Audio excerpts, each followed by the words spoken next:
아까 경건주의 문제점 하다가 전반부에 하다가 잠깐 쉬었고요. 이제 경건주의 문제점 후반부를 하겠습니다. 경건주의 시작이 나쁘진 않았습니다. 아까 말씀드렸듯이 메말은 교리적이고 논쟁적인 어떤 정통주의에 대해서 반동이 생겼기 때문에 그런 반성과 반동으로 생겼기 때문에 그것을 보완하고 또 생동감 있고 실천적이고 역동감 있는 이제 개인의 신앙을 추구했는데요. 근데 다만 그때 아까 말씀드린 종교 전쟁이라든지 아니면 논쟁이 배경이 되기 때문에 국가하고 분리되길 원했습니다. 그러니까 권위나 어떤 집단하고 분리돼서 개인에 너무 초점을 맞췄습니다. 시작은 긍정적이었으나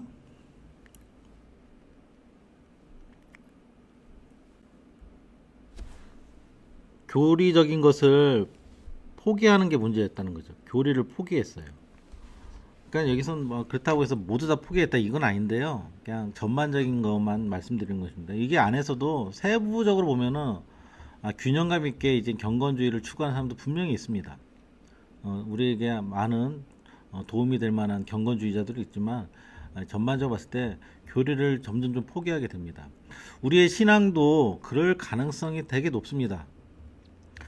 아까 말씀드린 교회의 어떤 설교가 너무 딱딱하다, 메마르다, 나한테 감동이 안 준다. 그러면은 그런 어떤 자극제가 되는 어떤 신앙 모임을 찾게 돼 있어요. 그래서 지금 한국 교회도 문제가 있다는 것은 무엇이냐면요. 교회 바깥에 모임들이 많이 생깁니다. 너무나 오래되고 매 한 10년 정도 들으니까 목사님 설교는 거기서 거긴 것 같고, 그러니까 깊이가 없다는 게 아니라 너무 익숙하게 들으니까 귀에 안 와닿고 가슴까지 안 와닿고 그렇지만 밖에서 모이다 보니까 많은 어떤 생동감 있고 역동적인 어떤 활동도 하고 경험도 하고 이런 신앙 단체, 선교 단체들이 참 많이 우후죽순처럼 많이 생기죠. 근데 거기도 참 문제가 많습니다. 문제가 없다는 게 아니라 우리는 교회를 중심적으로 해서 그게 어떤 교회 생활에 도움되는 정도로 그것을 접촉해야 되는데 거기에 너무 빠지다 보면은 교회는 마음이 없고 이제 거기에 오히려 더 마음이 가는 그 교회 바깥의 모임에 거기가 나의 신앙의 고향 아니면 신앙의 어떤 중요한 공급처 이렇게 생각되는 경우가 참 많다라는 것이죠. 그래서 목사님을 통해서 그런 어떤 외부적인 모임에 대해서 뭐 지금 제가 말하는 것은 이단을 염두에 둔 그런 것보다는 분명히 이단이 아닌데도 교리적인 것도 그렇게 저기 넘지 않는 선에서 운영하는 선교 단체를 할지라도 이제 거기는 사람 모이는데 광의로 보면 사람 모이는데 기독교 신자가 모이면 다 교회라고 할 수도 있겠지만 이 교회라는 것은 조금 그 좁은 의미로 봤을 때는 지역적인 것을 떠나면 안 됩니다. 선교단체라는 것은 지역적인 걸 떠납니다. 특히 선교단체는 웬만하면 계층적으로 많이 모여요. 비슷한 부류의 사람들이 모인다는 거죠. 왜냐하면 서로 이해할 수 있고 서로 동감이 되고 서로 소통이 잘 되는 사람끼리 더 모일수록 그 사람들이 그룹이질수록 더 재밌거든요. 너무나 격차가 나면은 계급적으로나 계급은 없지만 신분적으로나 어떤 사회적 지위로 격차가 나는 게 모였을 때 그것을 극복하기가 쉽진 않죠. 그 교회는 여러 사람이 모였기 때문에. 근데 그것을 훈련을 통해서 오랫동안 성도들끼리 모여 있으면서 그것을 이겨내야 되는데 그 힘들다고 그걸 벗어나서 나하고 비슷한 사람들끼리 모여 있는 대로 가게 된다는 것이죠. 이 시대 경건주의도 나중에 그런 문제가 생긴다는 것입니다. 소그룹 모임이라든지 경건 모임이 너무나 잘 정착되면은 거기에 대해서 정착한 사람들은 그 그룹은 너무나 좋은지 몰라도 그것을 경험하지 못하고 과정을 밟지 못한 사람은 그게 너무나 생소하고 섞이지 못한다는 것이죠. 그러니까 이것은 선교단체만의 문제뿐만 아니라 교회 외적인 어떤 모임의 문제가 아니라 교회도 이런 문제가 있습니다. 교회가 선교단체가 되는 거죠. 우리 교회는 특정한 부류의 사람들만 모이는 거야. 그래서 우리끼리 알고 있는 것을 더 깊이 나눌 수 있어. 긍정적으로 봐서 그럴 수 있습니다. 그런데 그것이 어떤 특별한 교회 그렇게 출발하는 데는 그렇게 될 수 있지만은 이게 동네에서 세워졌다는 것은 지역을 기반하기 때문에 동네에 어떤 사람이 올지 어떤 사람이 모일지 모르는 데서 그걸 추구하는 것은 좀 우리가 지양해야 되지 않을까 생각됩니다. 다시 한번 PPT로 보시면은 경건주의자들은 정통주의자들의 삶을 비판한 것이 교리 자체를 비판한 것이 아니다. 교리에 대해서 잘못됐다고 얘기한 건 아닙니다.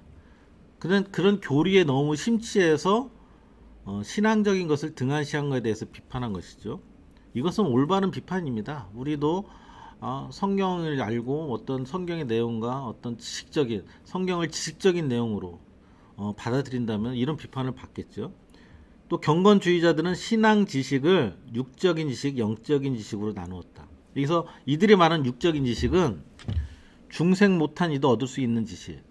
이 시대는 정통주의자들이 이렇게 육적인 지식만 있는 애들이다 이렇게 얘기하는 것이고, 자기들은 지금 영적인 지식을 갖고 있다. 그러니까 영적인 지식, 중생이 이만 얻을 수 있는 지식, 구원이 확신인 사람만 알 수 있는 지식이다 이런 거죠. 경건주의다. 이렇게 이 두 가지로 나누어서 그러면은 이런 생각이 들면 어떻게 생각됩니까? 나는 구원받은 자, 중생한 사람. 저 사람은 성경을 많이 알고 어떤 이론을 많이 알고 중생하지 못한 자. 그러면 그 사람을 어떻게 보겠습니까? 사랑으로 대할까요? 쉽지 않습니다. 우리가 그래서 성경에서 보면은 알곡과 가라지 비유가 있지 않습니까? 우리는 모른다는 것이죠. 내 자신이 중생하다 할지라도 남의 중생까지 하나님께서 알려주지 않습니다. 근데 그것을 알 수 있다고 하는 것들이 너무나 많아지는 거죠. 그래서 이게 너무나 구체화되면 이런 과정을 내고 이렇게 고백해야 되고 이런 게 더 생기는 거죠. 근데 나중에는 그런 그룹들만 모여서 우리는 중생한 사람들만 모여서 즐거웠게 이제 신앙생활 하자. 깊이 있는 신앙을 하자. 이런 식으로 된다는 것이죠. 그리고 이 계몽주의에 대해서 아까 말씀드렸던 거 도표를 다시 한번 보시면은, 계몽주의는 이 교파주의의 반동으로 나온 사회적 현상입니다. 문화적 현상이기도 합니다. 경건주의는 교회 내부적인 반동의 현상이라고 하면은, 계몽주의는 교회를 포함한 모든 전반적인 이 교파주의나 이제 기독교에 대한 반동으로 나온 그런 것이라고 생각하시면 됩니다. 30년 전쟁이 끝난 후 교회의 정치, 사회, 문화에 대한 영향력이 급격히 상실되었다. 교회는 왜 우리를 더 구원의 길과 함께 풍성한 삶을 누리게 하는 게 아니라 우리 더 피곤하게 만들고 죽음에까지 몰아넣냐, 이 종교가. 이런 생각 때문에 점점 더 그 영향력이 줄어드는 거죠. 그리고 또 이렇게 전쟁을 오래 하면은 먹을 것도 없고 경제력도 떨어지고, 그러면은 초점이 어디로 갑니까? 다 먹는데 이제 가게 돼 있는 거죠. 그래서 인간 중심 세계관과 인생관이 등장합니다. 인간 중심으로 이제 바뀌는 거다. 하나님 중심, 성경 중심에서 인간 중심으로 변화되는 과정을 계몽주의라고 할 수 있습니다. 종교 개혁 이후 교파가 분리되면서 기독교 교리에 대한 확신이 상대화된 결과이다. 이 얘기는 뭐냐면, 교파 분리되기 전에 카톨릭만 있었지 않습니까? 로마 카톨릭만 있었는데 이젠 교리에, 자기 교파에 대한 교리가 확보가 되면서 상대적으로 됐다. 그러니까 절대적인 건 없다라는 거예요. 교리도 절대적인 게 없는 거예요. 왜냐면은 우리도 마찬가지입니다. 어떤 교단이나 어떤 교파인 사람한테 너희들은 좀 잘못 알고 있어, 그러면 그들이 그렇게 말할까요? 다 자기들이 더 성경적이고 더 진리에 가깝다고 다 생각하는 것입니다. 우리도 그런 자부심으로 공부하고 지금 모이는 거 아닙니까? 그렇기 때문에 하나로 되지 않기 때문에 이거에 대해서 또 고민하게 되는 그런 반동이 또 계몽주의입니다. 새로운 철학사조가 기독교 신학에 도입됩니다.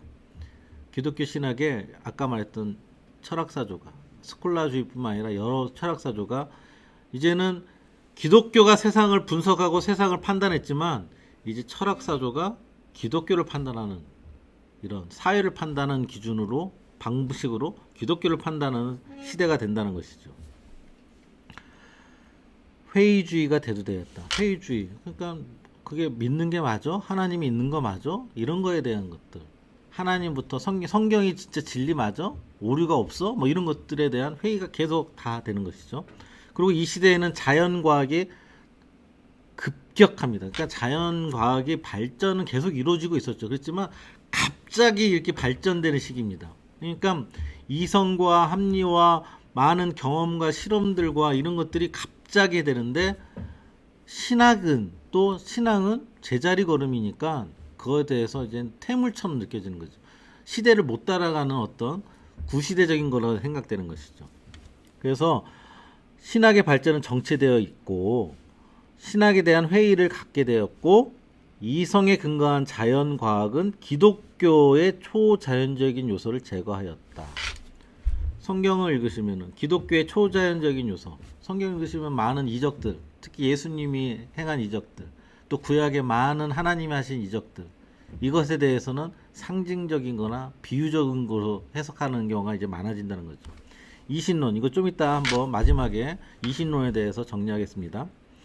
또 정치 권력의 중앙 집권화가 이루어지면서 국가의 이익을 1차적인 목표로 삼고, 예전에는 국가의 이익이 우선이 아니라 종교가 우선순위였습니다. 근데 이제 국가가 잘 먹고 잘 사는 거, 내 나라가, 내 백성이, 내 도시가 잘 먹고 잘 사는 게 첫 번째 목적이 되니까 그의 부수적이 된 것이 이제 기독교가 된 것입니다. 2차적인 목표가 됐다는 것이죠. 그래서 우리도 고민해야 됩니다. 제가 종종 하는 말이긴 한데, 나라가 먼저일까요? 교회가 먼저일까요? 당연히 교회가 먼저라고 생각하는데, 실질적으로 우리 한국교회 많은 사람들은 나라가 있어야 교회가 있지. 저희 부모님도 그런 얘기합니다. 제가 목사 된다고 하니까, 야, 먹고 살아야 어느 정도 목사짓도 하지, 이렇게 얘기합니다. 근데 그런 것처럼 이 교회는 이 나라가 공산화가 되었던, 전쟁으로 없어졌던 교회는 있습니다. 성경에 그 이스라엘 민족이 바벨론 포로가 되고 2000년 동안 자기 땅도 없이 그렇게 있었던 유대인들을 봤을 때, 그 기록들을 봤을 때 그들에게는 나라가 없어도 하나님은 있었습니다. 그런 것처럼 교회의 목표가 나라의 건실함에 초점을 맞추면은 이 정치 세력에 부합하는 것이, 정치 세력을 도와주는 겁니다. 그렇다고 정치 세력을 반대한다는 것이 아닙니다. 반대하는 것이 아니라 우리도 교회가 하나님 뜻에 맞게 굴러가는 것을 자유를 인정해주고, 그러면 우리도 국가에 헌신하고 국가에 대해서 애국심을 갖고 하는 게 맞죠. 근데 교회를 무너뜨려서까지 교회를 없애려고 하는 의도로 이제 국가 권력을 사용한다면 그건 문제가 되는 것이죠. 이런 것들. 아무튼 지금 현대뿐만 아니라 이 계몽주의 이후부터는 국가가 최우선적인 목적이 되는 것이죠. 국가가 있어야지 그 모든 것이 있다라고 얘기하는 것입니다. 근데 아무튼 중세, 특히 카톨릭 시대, 로마 카톨릭 시대는 그 교황이, 황제의 임명권이 있었던 시대가 있었던 것처럼 하나님, 교회, 성경, 이것이 먼저였던 시대가 이젠 아니라는 것이죠. 계몽주의는 창조주로서의 신존재는 인정해야 합니다. 적어도 계몽주의는, 극단적인 계몽주의자들은 신도 없다고 얘기하는 건 당연한데, 그냥 그 중간에 이제 어느 정도 절충하는 계몽주의자들은 신의 존재는 인정합니다. 그래, 신이 있어. 아무튼 이 창조에 대해서 지금도 마찬가지죠. 아무리 과학이 발전돼도 이 세상이 어떻게 생겼는지, 우주가 어떻게 생겼는지 과학적으로 증명을 못합니다. 증명한다 할지라도 그 최초의 물질은 도대체 어디서 난 거냐 설명을 어떻게 할 수 있겠어요? 못하죠. 인정했으나 구원주로서의 신의 존재는 인정하지 않았다. 그러니까 세상을 만들었다는 것까지는 인정합니다. 근데 그거 구원이라는 게 있어? 천국이라는 게 있어? 그건 인정하지 못한다는 거죠. 하나님을 성경이 아닌 인간의 이성을 통해 인식. 그러니까 성경이 이제 문학 작품이 되는 거죠. 그냥 역사 기록물이 되는 거죠. 계시가 아니고 그냥 인간이 지어낸 이야기. 그리스 신화, 로마 신화처럼 그렇게 우리나라의 단군 신화처럼 그런 이야기로 받아들이는 거죠. 신 중심에서 인간 중심적 사고의 전환. 이것이 이제 계몽주의 가장 주된 내용입니다. 기준이 신이 아닙니다. 기준이 인간입니다. 인간입니다. 신이 인간을 위해 존재한다고 여기게 된 것이다. 그러니까 인간을 위해서, 나를 위해서 신이 있는 것이야. 그런 것이죠. 우리도 이 과정을 겪지 않습니까? 여러분들 교회 처음 다니고 교회 예수 믿고 하나님 믿을 때 우리가 기도하는 거 초창기 때 처음 신앙했을 때 구원의 기쁨도 있지만 대부분 기도 제목이 하나님 뭐 해주세요가 주된 거죠. 근데 성경을 알아감으로써 이제 하나님의 뜻에 대해서 알려고 노력하고 하나님 뜻을 알면서 뜻에 살려고 하는 거 변화되는 것처럼, 근데 이 계몽주의 정반대죠. 그 시대는 이제 신을 벗어나고 신을 위해서 우리가 했던 것은 처참한 종교 전쟁으로 보니까 인간을 위해서 신이 있어야 이 세상은 그런 전쟁도 없고 풍족한 생활 할 수 있겠다, 이렇게 생각되는 것입니다. 아무튼 30년 전쟁뿐만 아니라 종교 전쟁이 이들 계몽주의자들에 대해서 그렇게 격렬하게 반대하지 못한 것이 됩니다. 아무리 옳은 뜻이고 옳은 것이라 할지라도 그것 때문에 잘못된 세력들과 결탁해서 핍박을 주거나 잘못된 결과가 나오면은 함구하지 않습니까? 옳다고 해도 아유 체면이 있지, 우리도 그렇지 않습니까? 어떻게 저렇게, 그게 아무리 맞아도 저런 짓거리를 했는데 이제 지금은 입 다물고 있어야 되지 하지 않나? 그런 생각하면서 우리가 TV를 보면 정치인들을 그렇게 생각하는 것처럼 이게 아닌 걸 알면서도 잘못된 과오가 너무나 많기 때문에 종교가, 기독교가 별말을 못했던 시대라고도 볼 수 있다는 것입니다. 계몽주의는 어떤 사상이나 운동의 집합체, 어떤 집단이 아니에요. 우리 뭐 카톨릭파, 개혁파, 루터파가 아니라 이것은 가치 추구의 집합체, 그러니까 어떤 구획져서 이렇게 무리로 만들 수가 없어요. 이런 생각이 전반적으로 퍼져 있다는 것입니다. 그러니까 계몽주의자들도, 계몽 사상가들도 서로 대립한 사람이 너무 많아요. 근데 공통적인 거 하나가 있습니다. 신 중심에서 벗어나는 것만큼 공통적인 것이에요. 신 중심에서 벗어나는 것은 공통적이지만 그 논리와 이론은 서로 대립할 때가 많습니다. 그래서 어떤 한 그룹으로 말할 수는 없고요. 이런 사회적이고 문화적인 현상이죠.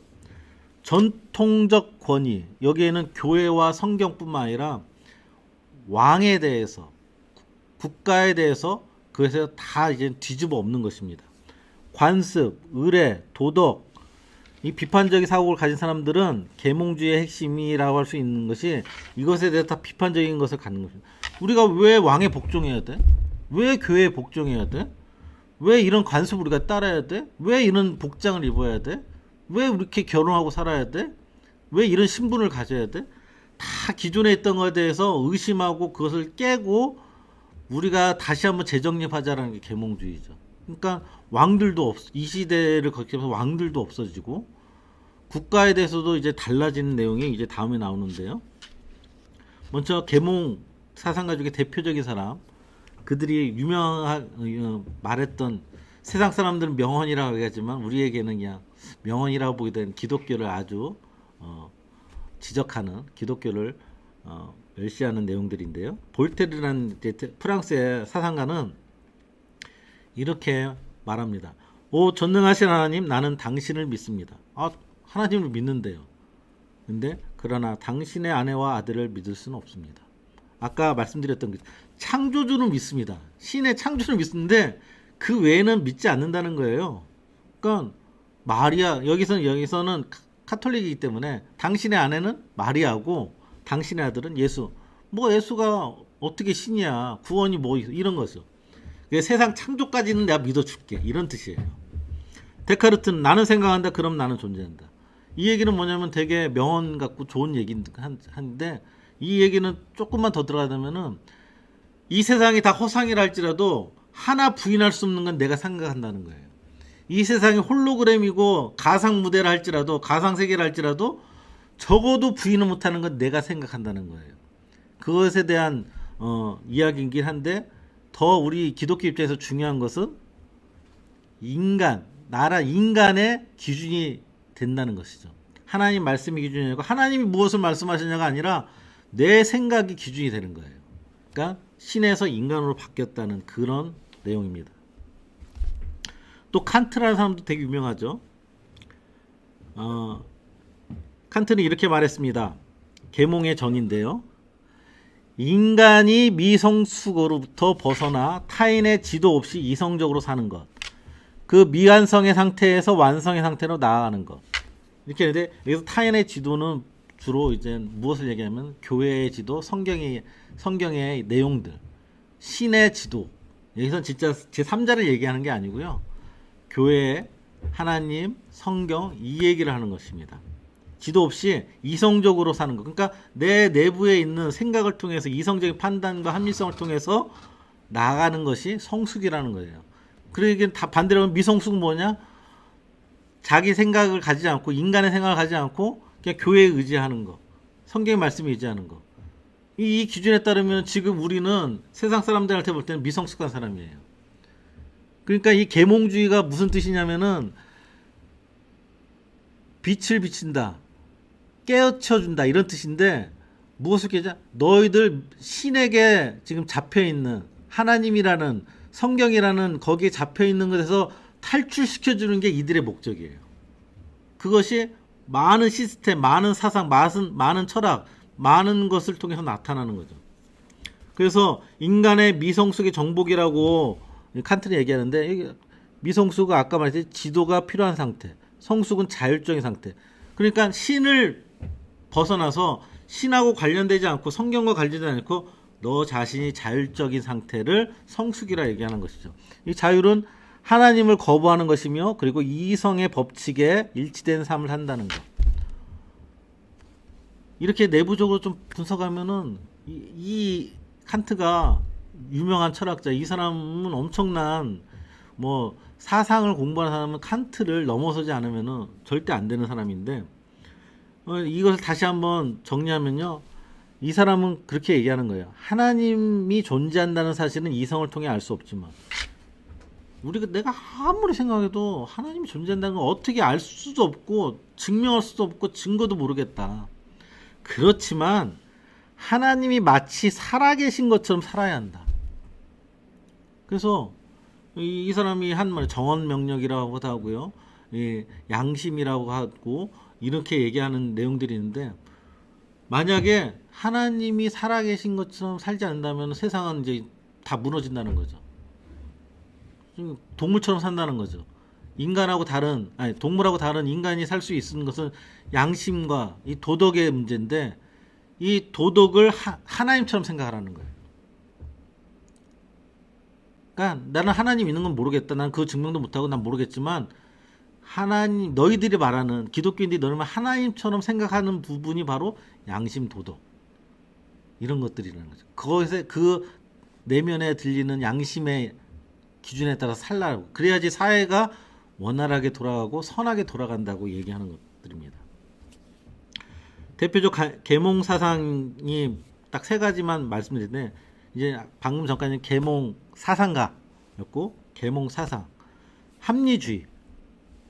모든 사물을 판단할 때 이성을 통해 논리적으로 생각해요. 논리가 필요합니다. 그냥 무조건 믿어? 이런 것도 아니고 우리가 왜 그렇게 해야 되는지 차근차근 논리적으로 얘기해. 뭐 우리가 보통 그렇게 얘기하잖아요. 아이들하고 얘기할 때도 왜 그래야 되는지 아빠를 설득해봐. 엄마를 설득해봐. 이런 논리가 필요한 것입니다. 그러니까 무턱대고 믿는 믿음 그런 것이 아니라는 거죠. 철학 방법론이고 데카르트, 스피노자 이렇게 대표적인 철학자인데 이 스피노자는 이제 유대인이거든요. 유대인인데도 성경에 대해서 전적으로 믿지 않았어요. 그리고 그 모든 진리는 오직 수학적으로만 인식될 수 있다. 그러니까 증명이 돼야 돼요. 또 맞아 떨어져야 돼요. 그러니까 수학을 통해서 이 세상이 모든 게 이루어졌다고 얘기하는 사람들, 논리로 이렇게 합리주의. 그러니까 납득이 안 되는 것은 믿지도 못하겠고 그것이 존재하지도 하는지도 모르겠다라고 얘기하는 것입니다. 또 경험론, 계몽 사상 중에 경험론이 있는데 경험을 통해 얻어진 증거, 경험 증거. 내가 경험하지 않고 또 증명되지 않으면 그것은 진리로 말할 수가 없다라는 것이죠. 그래서 철학자, 대표적인 철학자가 베이컨하고 홉스, 이런 존 로크, 이런 세 사람뿐만 아니라 더 많은데도요, 홉스가 말하는 것이 있는데요, 재밌습니다. 초자연적인 것을 제거한 이성적인 인식. 성경에서 초자연적인 것을 제거했을 때, 성경에 귀신 들린 자는 정신병자다. 귀신이란 게 어딨냐, 증명해봐, 이런 거죠. 정신병자고, 성경에서 말하는 성령 충만하다는 뜻은 윤리적인 삶을 충분하게 사는 사람, 양심에 따라서 선을 행하는 윤리적인 삶을 산다는 것을 성령 충만이라고 과거에 표현한 거다, 이렇게 얘기하는 것이죠. 이신론, 아까 이신론 말씀드렸죠. 이신론은 또 우리 기독교하고도 많이 관련된 또 사상이기 때문에 하나님을 자연법칙을 따라서 세상을 만든 지성적인 창조주로 간주. 이것은 아까 비슷한 것처럼 창조주인데 자연법칙을 벗어난 창조주는 아니에요. 자연법칙을 벗어날 수가 없어요. 만약에 창조할 시점에는 자연법칙을 벗어날지라도 창조하고 난 이후에는 그 자기 자신이 만든 자연법칙을 어겨서까지도 그 행동을 섭리를 할 수 없다라는 거죠. 예를 들면은 예수님이 물 위를 걷는 거, 하나님이 물 위는 걷지 못하게 그렇게 만드셨는데 그 이후로는 그렇게 걸으면 안 된다는 거죠. 왜냐하면 그 자기 자신이 만든 법칙에 자기 자신이 구속돼야 돼요. 하나님조차도. 섭리자이자 세상의 통치자인 하나님을 불인정합니다. 하나님께서는 만들어 놓고 완벽한 체계로 만들어 놨기 때문에 그 이후에는 하나님께서 우리에게 다가서거나 관여하거나 섭리하지 않는다는 거죠. 하나님께서 그러니까 아무튼 너무나 전능하셔서 그 창조할 시점에 그 종말까지 모든 체계가 이미 다 저장되어 있기 때문에 더 이상 이 삶 가운데 하나님과 나의 접촉점은 없다라는 거예요. 이 이신론하고 비슷한 종교가 이젠 아랍의 그 이슬람교입니다. 이슬람교가 대부분 이게 이신론에 기반한 그런 신학이거든요. 알라신이 이 땅에 내려오지 않습니다. 알라신은 전혀 우리하고 관련이 없습니다. 그냥 하늘에서만 바라볼 뿐입니다. 그래서 무하메드만 필요한 거죠. 대표적인 철학자 피에르 차론, 매튜 틴달, 저도 잘 모르는 사람입니다. 그렇지만 정리하자면은 틴달의 이제 주장이 있는데요. 이신론에 모든 합리적인 피조물들에게는 공통적으로 절대적으로 완전하고 영원하며, 공통적으로 절대적이고 완전하고 영원하며, 그러니까 이 얘기는 하나님도 끼어들 틈이 없다라는 거예요. 자기가 만들어 놓고, 그러니까 이 세상을 만들어 놓고 그 자연 법칙을 어겨서까지 어떤 신비적이고 초자연적인 일을 할 수 없다라는 거예요. 불변적인 이성 혹은 자연 법칙이 존재하고 복음의 의도, 여기서 복음이라는 거 이 사람도 얘기합니다. 복음의 의도는 이 자연 법칙에 무엇을 더하려거나 줄이려는 것이 아니라 오직 사람들을 미신으로부터 해방시키는 것. 이게 복음이라는 거예요. 미신. 여기서 말하는 미신은 뭐예요? 우리가 말하는 미신하고 다르죠. 기독교 자체가 미신이에요. 하나님 자체가 미신이에요. 적어도 여기서 말하는 건 하나님은 하나님인데 창조주 하나님까지 인정해 주겠다. 그렇지만 하나님께서 나에게 이런 말씀하시고 나에게 이런 인생에 관여하시고 이렇게 섭리하시고 계획하셨다는 우리가 고백하고 감사하는 거, 그것은 너희들이 그렇게 그냥 시나리오 쓰고 그렇게 만드는 거야, 이렇게 얘기하는 거죠.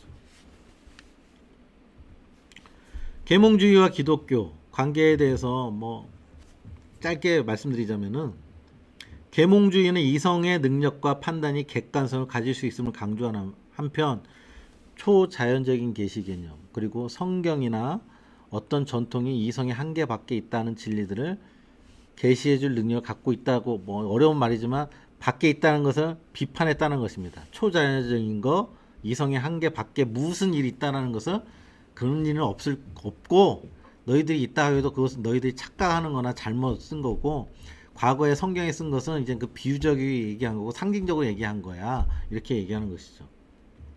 성경보다 이성이 더 강조되고 판단의 기준이 됨. 하나님부터 서구 사회를 분리시키는 세속화의 역사. 이게 뭐 중요한 얘기입니다. 하나님으로부터 서구 사회를, 그 유럽이죠, 분리시키는 세속화의 역사가 계몽주의다 생각하시면 되겠습니다. 계몽주의는 이성에 입각하여 세상은 끊임없이 진보가 이루어진다고 얘기합니다. 우리하고 다르죠. 우리는 종말이 있지 않습니까? 오늘 요한계시록 배우셨죠. 한번 생각해 보세요. 우리가 너무나 신앙생활 잘해요. 사회에도 잘 참여해요.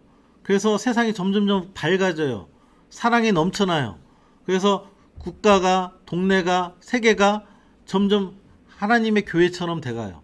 그렇게 성경에 써 있나요? 안 써 있잖아요. 그러니까 우리 그러면은 이런 얘기하면은 너희들 되게 모순되게 산다. 너희들은 종말이 온다고 얘기하면서 어떻게 너희들은 사회에 대해서 그렇게 선행을 하면서 종말이 안 올 것처럼 사느냐? 그걸 어떻게 우리는 해결해야 될까요? 우리는 모순된 것을 극복하는 것은 하나뿐이 없습니다. 믿음입니다. 세상이 종말, 이성적인 사람들은 너희들이 말하는 것처럼 세상이 종말이 온다면 나는 오늘 먹고 마시면서 사는 거죠. 내일이 종말이 오는데 내가 내일이 안 올 것처럼 사는 게 이성적이지 않지 않습니까? 근데 우리 기독교인들은 하나님께서 분명히 종말이 온다고 얘기하셨지만 우리는 하나님이 창조된 원리대로 사는 것이다라고 하면서 그것을 사는 것입니다. 뭐 더 극단적으로 얘기하면은 저 지금 이게 요즘에 이거 자연환경 때문에 이거 먹지 말자고 하지 않습니까? 아니, 커피는 먹되 이 컵을 쓰지 말자고 얘기하지 않습니까? 그런데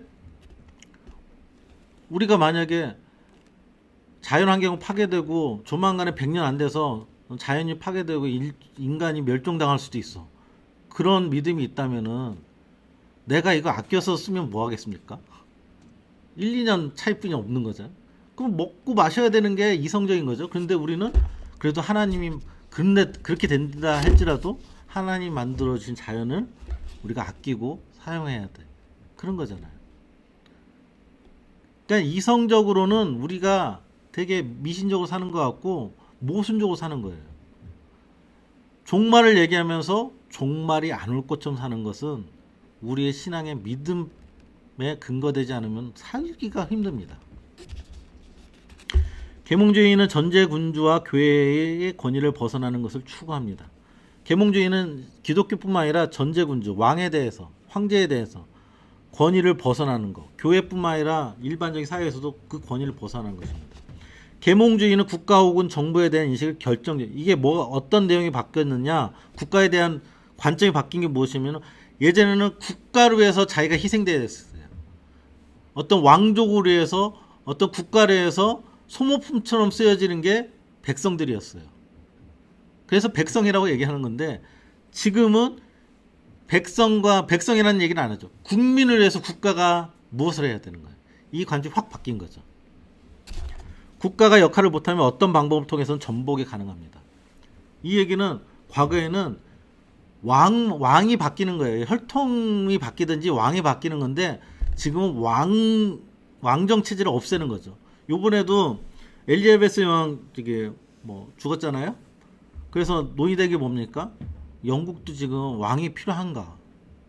그런 논의를 거기서 심각하게 했다는 것입니다. 그럼 국가가 목적이 아닌 국민의 권리를 보장하고 유지하는 데 수단이 돼요. 그러니까 국가가 목적이 아니라 국가는 나의 삶, 아니면 우리 집단의 권리, 보호, 그 다음에 삶, 생명, 이것을 유지시키는 데 수단이 되는 것이죠.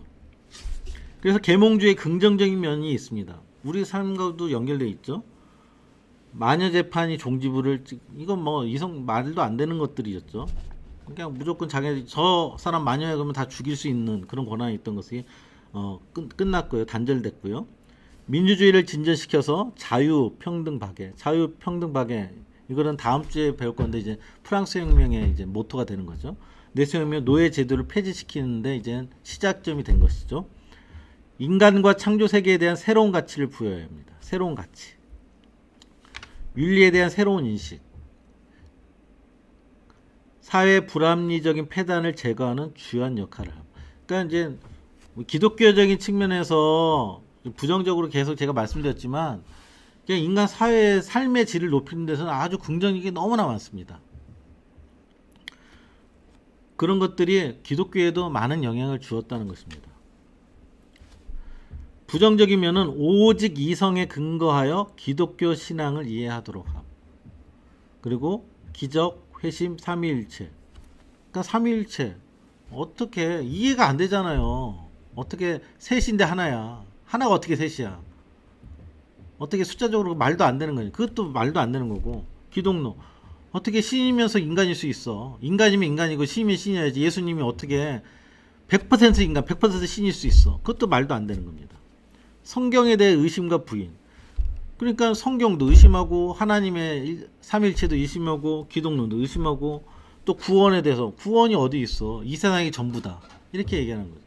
그러니까 기독교에 대해서는 우리의 삶은 국민으로서 아니면은 백성으로서 삶에 대해 질은 아주 좋아졌을지 모르겠지만 신앙의 측면에서는 아주 유해한 거죠. 그래서 근세 교회에서 배우는 이유 아까 초반에 말씀드렸지 않습니까? 지금 방금 말했던 계몽주의 외부적인 거, 그 다음에 경건주의 이런 것들이 계속 있습니다. 지금도 있습니다. 우리도 신앙을 하면서 지금 경건주의가 만연된 한국교회에 있습니다. 한국교회가 교리 공부합니까? 여러분들 바이블 플러스 하니까 교리라도 좀 배우는 거 아닙니까? 교회에서 목사님이 어떤 이런 뜻을 가지고 신앙 고백서를 1년에 몇 번 가지고 뭐 하이델베그라든지 도르트라든지 웨스트민스턴이라든지 이런 것들을 가르친다면은 참 축복된 교회라고 저는 생각됩니다. 교리를 등한시합니다. 저 개인적으로 말한다면요, 저는 통합측교에서 이제 신앙생활을 했습니다. 합신에 오기 전에. 그런데 저 통합측에서 40대까지 신앙생활을 했는데요. 웨스트민스턴 신앙고백서 한번 배워본 적 없습니다. 설교에 들어본 적도 없습니다. 거기도 장로교지 않습니까? 장로교라면 웨스트민스턴 신앙고백서를 인정하는 데인데도 말하지 않습니다. 서울의 큰 교회입니다. 큰 교회인데도 그렇습니다. 개인 따라 목사님 따라 다를 수 있지만 전반적으로 분위기가 그렇습니다.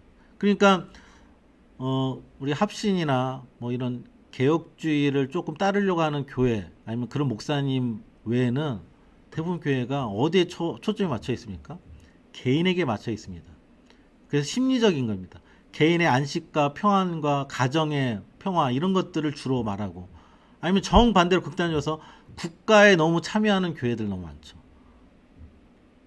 피켓 들고 나가고 이런 것들 필요 없다는 게 아니라 필요한 부분에서 우리가 수용할 수 있는 부분이 있는데 전반적인 것을 얘기할 때 좀 극단적인 게 너무 많습니다.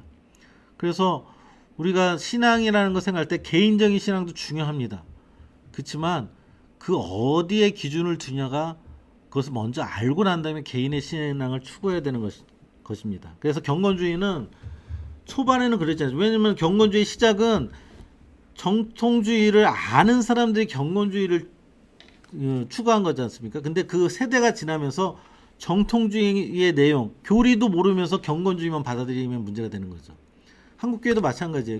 한국교회 초반에 선교사들이 와서 그 신앙 고백 가르치고 이렇게 가르쳤는데 어느 때부터 이제 사회가 발전되고 풍족해지면서 내 삶의 윤택함에 초점을 맞추게 되는 거죠.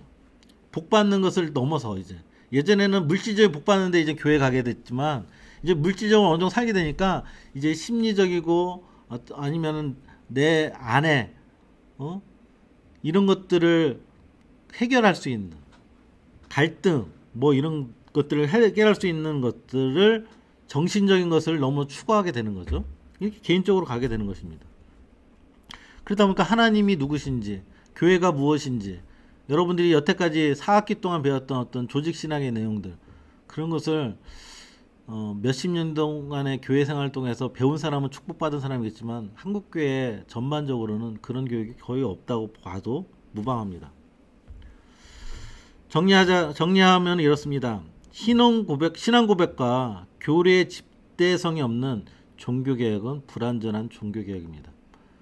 그래서 경건주의를 타파자, 그 몰아내자가 아닙니다.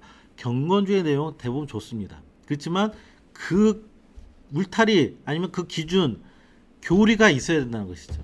교리 없이 교리를 빼고 개인의 경건에 하면은 완전 개인주의가 됩니다. 내가 만난 하나님이 최고입니다. 그래서 남의 하나님, 남이 만난 하나님, 남이 알고 있는 하나님은 무시하게 되는 것이죠. 서로가 얘기할 수 있고 교제할 수 있고 할 수 있을 때 기준이 뭔가 있어야 됩니다. 기준을 가지고 그 기준에 어느 정도 맞춰가면서 서로 이야기를 나눌 수 있는데, 토의를 할 수 있고 논의를 할 수 있는데, 서로만의 각자의 기준이 있다면은 아예 접촉조차도 하기 힘듭니다.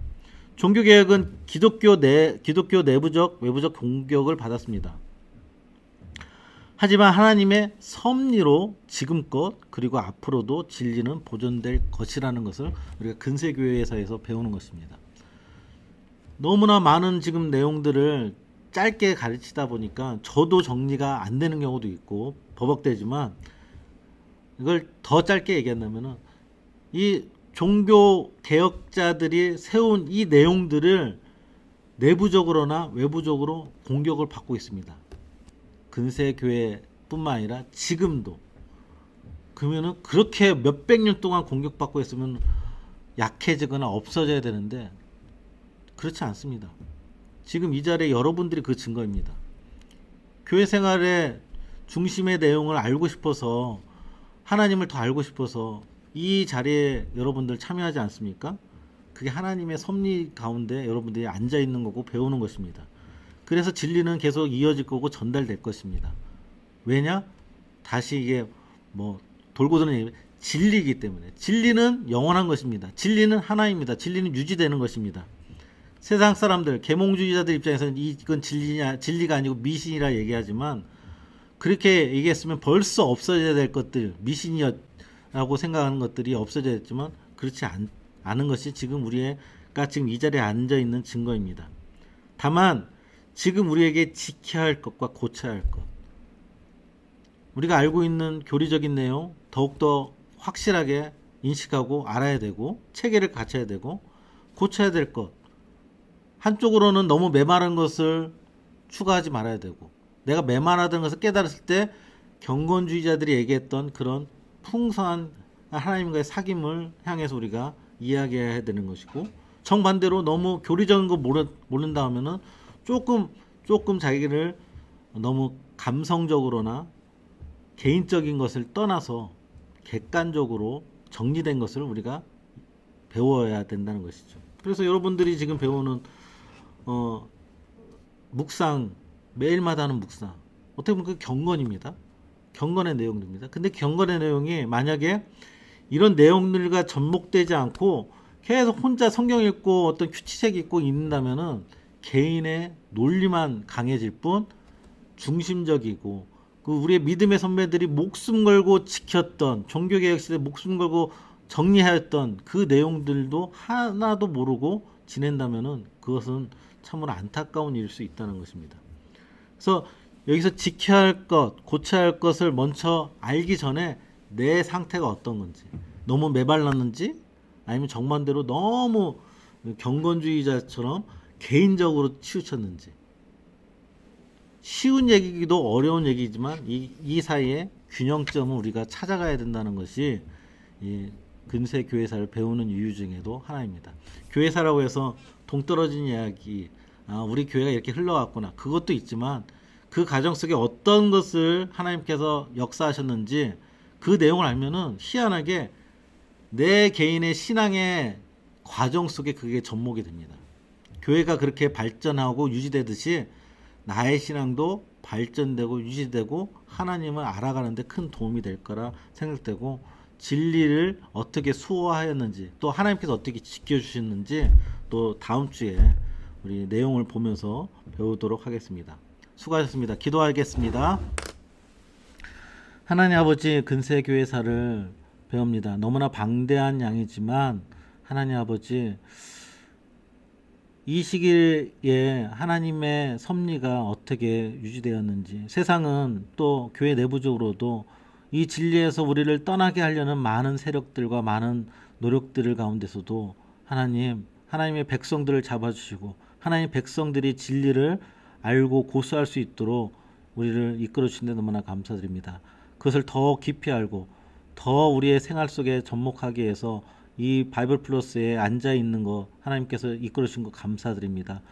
짧은 시간이지만 그것들도 알고 또 앞으로 이것이 생활화되어서 바이블 플러스가 끝나는 이후에도 하나님의 말씀과 하나님의 백성들이 우리의 믿음의 선배들이 정리해 놓은 것들을 우리가 잘 인식하고 더욱더 배워나갈 수 있도록 힘쓰게 하여 주시옵소서. 다음 주까지 우리 성도님들 평안 속에 있게 하시고 기대케 하여 주시고 매일매일마다 말씀 속에 살게 하여 주시옵소서. 예수님의 이름으로 기도드립니다. 아멘.